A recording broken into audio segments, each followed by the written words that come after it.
বলো তোমার মাসিক ইনকাম কত টাকা? আমার মাসিক ইনকাম আমি তোরা হইতাম কেন? হাই শুনি।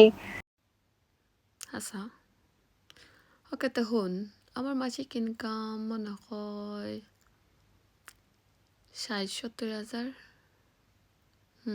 হলাহানি এই ৬০-৭০ হাজার টাকা কোথা থেকে আসে? ৬০-৭০ হাজার টাকা। হ্যালো, টাকা নয়, ডলার, ডলার, ডলার। আর আয় কই থেকে যদি শুনতে চাও, সিক্রেট কেউ হইও না। আম্বানি চাচাই সব টাকা আমার দিলাইছেন, বুঝছো নি?